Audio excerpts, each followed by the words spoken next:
그리고 성품과 품성을 어떻게 길러야 될지 이 고민을 좀 해야 되는 이런 시대가 아닌가 싶습니다.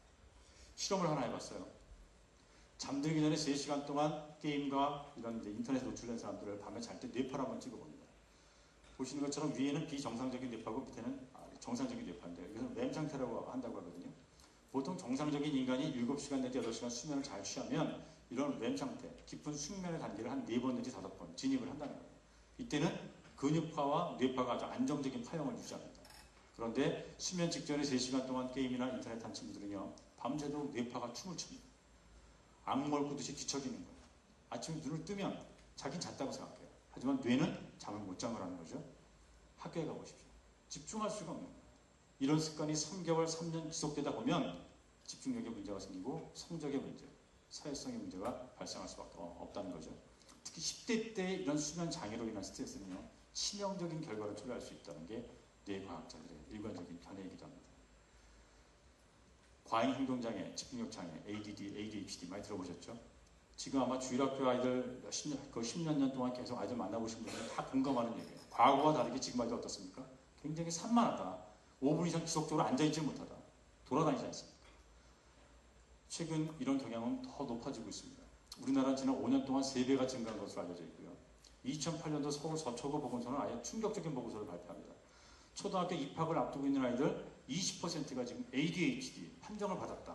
이런 얘기까지 하고 있습니다. 문제는요, 후천적인 그 비율이 급격하게 증가하고 있다는 거예요. 우리나라, 일본, 외국도 마찬가지라는 거죠. 특히 국내하고 일본은 그 연구 결과도 많이 나와 있는데요.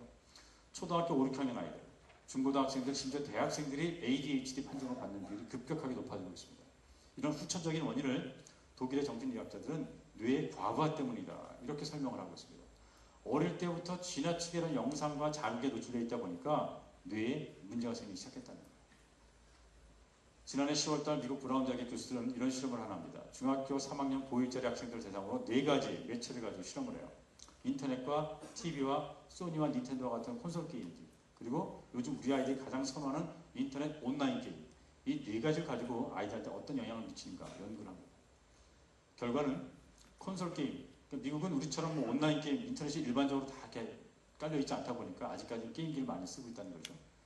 이 콘솔 게임기와 인터넷 온라인 게임을 즐기는 아이들은 ADHD, ADD, 성격 저하의 요인을 안고 있더라. 그런 결과를 논문으로 발표합니다. 1시간만 게임을 해도요, 집중력과 과잉 행동자의 장애의 요인이 되고 있다. 그리고 이런 게임에 몰입한 아이들은 사회적 관계라든지 성적에도 문제를 일으킨다. 이런 연구 결과를 발표합니다. 지난해 여름 서울시 교육청이 아예 정단 연구를 통해서 공식 발표한 자료가 하나 있습니다. 1시간 게임할 때 국영수 주요 과목의 점수는 2점 이상이 떨어진다고 하는 공식 연구 결과입니다. 4시간 게임하면 우리가 뭐 산수적으로 볼 때 10점 이상 떨어진다는 거예요. 10점은 아이들 대학 갈 때 엄청난 그 학과의 선정에 편차를 줄 수 있는 그런 변수입니다. 좋은 학원, 좋은 과외 공부, 좋은 연수도 물론 중요합니다. 하지만 이 아이들이 이런 재미의 유혹을 제공하는 매체를 어떤 태도로 봐야 할지, 그리고 가정에서부터 우리 교회학교에서 그걸 어떻게 통제할 것인가, 그런 훈련, 또 그런 부모님들의 자세, 관심, 이런 것들이 선행되어야 된다. 이런 말씀드리고 싶습니다. 우리 아이들 보통 잠을 잘 때 10시에 자다고 한번 가정을 해보겠습니다. 그럼 잠들기 30분은 이런 걸 했으면 좋겠어요. 부모님이 책을 읽어주거나 책을 읽게 하거나 묵상을 하거나 기도하거나 좋은 음악을 듣거나 아니면 가족과 함께 뭔가 대화를 하거나. 뇌 과학자들의 견해에 따르면요, 우리가 하루 종일 엄청난 정보를 얻는다는 거예요. 아이들 학교에 가서 뭐 8시간 이상 공부를 하지 않습니까? 그러면 잠들었을 때 불필요한 정보는 다 지워줘야 된다는 거예요. 그건 숙면을 취할 때 이루어지는 거죠. 그리고 정말 중요한 정보는 뇌의 도서관이라고 하는 뇌의 해마체로 이게 다 저장이 된다는 겁니다. 근데 지금 아이들은 잠들기 전까지 TV를 보거나 게임을 하거나 인터넷 하다 보니까 뇌가 안정을 못 찾는 거예요. 뇌 과학자들의 견해에 따르면 수면 직전 30분의 경험이 잠잘 때 뇌에 가장 큰 영향을 미친다. 이렇게 이야기하고 있습니다. 수면 직전 30분만이라도.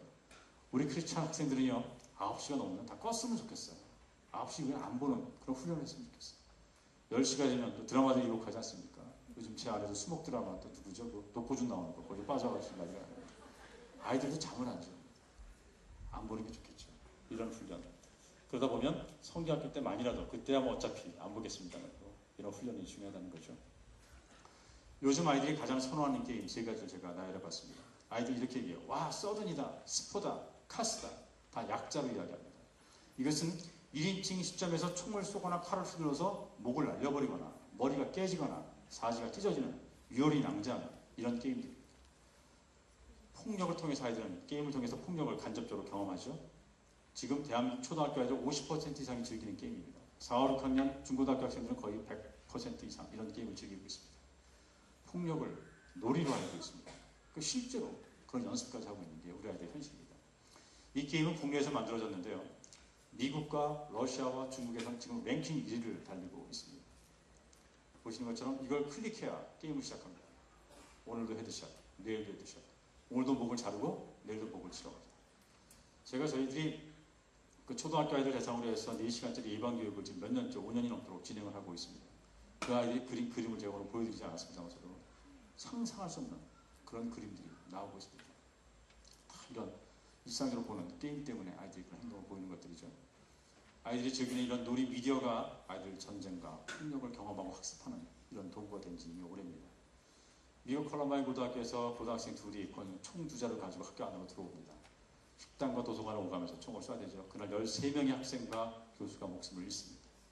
그때 그들이 즐겼던 게임은 오래된 게임이죠. 둠이라고 하는 그런 폭력적인 게임이었고 그 사건 이후에 학자들은 그들이 가상과 현실을 구분하지 못할 정도로 게임에 몰입했기 때문에 이런 결과를 초래했다. 이렇게 이야기합니다.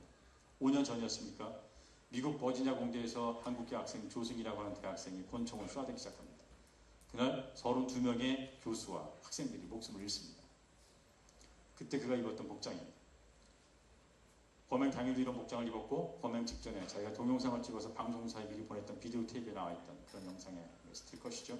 그때 그가 입었던 복장은 아까 3가지 게임 컷을 보여드렸는데 세 번째 카스, 카운터 스트라이크라고 하는 그 게임의 캐릭터가 입었던 복장과 동일한 복장이었습니다. 이 어머님은요 이렇게 얘기를 했어요. 인터뷰상에서. 힘들게 이민을 가서 엄마 아빠가 힘들게 일을 합니다. 세탁소를 운영하면서 밤늦게까지 일을 하고 아이하고 함께할 시간이 없었다. 그럼에도 불구하고 아이는 열심히 공부를 했다. 그리고 아이는 버지니아 공대에 갔다. 이 아이가 그 좋은 대학 버지니아 공대에 갔을 때 나는 부모로서 다 된 줄 알았다. 다 된 줄 알았다는 거예요. 하지만요 이 조승이라는 학생은 그렇지 않은 거예요. 이민 1.5세로서 문화 격차에서 오는 그런 엄청난 스트레스를 감당하기 힘들었습니다. 그게 내성적인 성격이었어요. 그런데 부모하고 대화할 시간은 절대적으로 부족했던 그런 상황이었습니다. 그가 받는 그 스트레스를 풀 수 있는 유일한 창구는 이런 게임이었습니다. 게임의 시간이 늘어나고 거기에 몰입하면 몰입할수록 그의 성격과 그의 정서에 어떤 영향을 줬다는 것들이죠. 최근에 국내 연구진들이 연구한 거죠. 그의 성격과 그의 정서에 어떤 영향을 줬다는 것들이죠. 최근에 국내 연구진들이 연구한 거죠. 발표한 내용인데요. 게임을 하는 아이들과 하지 않는 집단을 가지고 비교했을 때 게임 집단 아이들은 하지 않는 아이들에 비해서 3배 이상 공격성을 보이는 이런 실험을 한 것이 방송에 나온 적이 있었습니다. 나이 어린 아이들을 가지고 실험을 한 게 하나 있어요. 한 방송사에서 한 거죠. 3개의 방에다가 아이들을 각각 한 그룹씩 집어넣습니다. 그리고 영상 그 앞에 모니터를 펼쳐놓고 옆 방에서 한 남자가 하는 행동을 보게 합니다. 첫 번째 방에 있는 아이는 이 남자가 인형을 공격하는 행동을 보게 합니다. 두 번째 방에서는 친절한 행동을 보게 하고 세 번째는 무관심한 행동을 보게 해요. 그리고 이 아이들을 각각 그 방에다 들어가게 합니다. 방 안에. 첫 번째 공격적인 행동을 본 아이들은 똑같이 공격을 합니다. 90% 아이들 공격을 합니다. 친절과 무관심한 행동을 본 아이들은 똑같이 따라요. 그리고 친절, 무관심한 행동을 본 아이들은 어느 누구 하나도 공격적인 행동을 보이지 않습니다. 아이들은 보는 대로 믿는 성향이 강하기 때문이라는 것을 이 실험을 보여주고 있죠. 그 이유가 있어요. 우리의 뇌에는요, 거울 뉴런이라고 하는 뇌 세포가 있답니다. 그래서 어떤 역할을 하느냐, 어떤 어른이 이런 표정을 짓고 있을 때 그 표정을 바라보고 있는 아이가 똑같이 따라하죠. 뇌에 있는 거울 뉴런이 공감과 모방을 일으키기 때문이다. 이렇게 얘기합니다. 그래서 어릴수록 흉내내는 것을 좋아합니다. 어릴수록 아이들이 연예인을 흉내내고 본대로 흉내를 냅니다. 그리고 그 아이의 태도, 언어, 행동, 가치에 가장 큰 영향을 주는 것은 그 아이가 본 것들입니다. 무엇을 봤느냐가 굉장히 중요하겠죠. 이 분야의 세계적인 권위자는 마르코 야코본이라고 하는 뇌심리학자입니다. 전 세계의 정신의학자들은 이 학자가 발견한 이런 거울 뉴런을 코페르니쿠스적 발견이다. 이렇게까지 언급을 하고 있습니다. 이 학자가 시종일관 주장하는 게 하나 있어요. 우리 아이들이 어릴 때부터 은연중에 보기 시작한 TV에 공격적인 어떤 영상이나 잔인한 그 영화들, 그리고 어떤 폭력적인 그런 영상들은요, 게임들은 철저하게 그 아이들을 마치 학원에 보내서 선행학습시키는 그런 학습 효과가 있다. 이렇게 이야기하고 있고 그런 연구 결과를 속속 발표하고 있습니다. 아이들이요, 학원만 다닌다고 학습하느냐. 스트레스 풀기 위해서 시작한 이런 영화, 게임 이런 것들이 그 아이들의 성품에도 지대한 영향을 줄 수 있다는 것을 보여주는 과학적인 실험 결과이기도 합니다. 지난해 봄에 영국 BBC 방송이 발행하는 포커스라는 월간지가 있습니다. 이 월간지가 신년 특집으로 이런 것을 기획을 합니다. 단테의 신곡에 나오는 인간의 7가지 욕망에 근거를 해서 설문지를 만들어요. 그리고 전 세계 35개국을 대상으로 해서 직장인들 대상으로 설문조사합니다. 한국이 1위 차지하는 게 있어요. 뭘까요? 부패였을까요? 제목은 이렇게 나와 있습니다. 한국은 정욕의 나라다. 한국은 연간 소득 대비 가장 많은 시간과 돈을 음란물에 쓰고 있는 나라다. 이런 결론이 나옵니다. 참 충격적이지 않습니까? 대한민국은요, 전 세계 인터넷 평균 속도의 7배 내지 8배 속도를 가지고 있는 나라입니다. 지난해 보면요, 전국의 경찰서마다 평균 300건 정도의 고발장이 접수가 됩니다. 일본과 미국의 음란물 업자들이 대한민국의 네티즌들을 고발을 한 거예요. 엄청난 음란물들을 불법으로 올리고 있다. 자기들 손해를 보고 있다. 고발장 300장이면 경찰이 수사할 인력이 없습니다. 엄청난 양이죠. 검찰에서 해석을 하죠. 대한민국에서는 음란물은 저작권 보호 대상이 아니다. 이렇게 결론을 내줘줍니다. 지금요, 무차별적으로 음란물들이 우리 아이들 손에 쥐어지고 있습니다. 아까 문상과 비슷하게 생긴 것들이 있죠. 이게 이제 다운로드 이용권이라는 거예요. 여러분들 책을 인터넷에 주문하시면 책박스 안에 이게 들어있거나 같이 붙여서 오는 경우도 있습니다. 지금 PC방에서, 편의점에서, 마트에서, 휴대폰 가게에서 무차별적으로 PC방에서 뿌려주고 있는 게 이 웹하드 무료 이용권입니다. 이런 시리얼 넘버를 집어넣으면요, 노래 한 40곡 무료, 뭐 영화 몇백 메가 무료 이렇게 쓰여 있어요.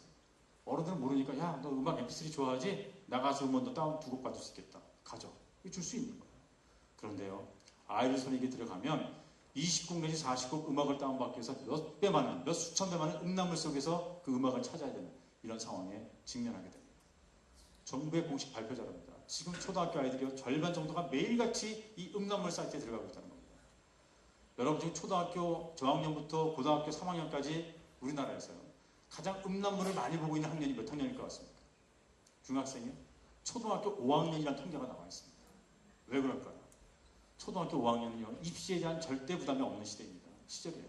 그리고 이제는 누구나 다 초등학교 저고학년 할 것 없이 마우스 하나만 가지고 클릭하면 음란물을 다운받을 수 있는 이런 시대입니다.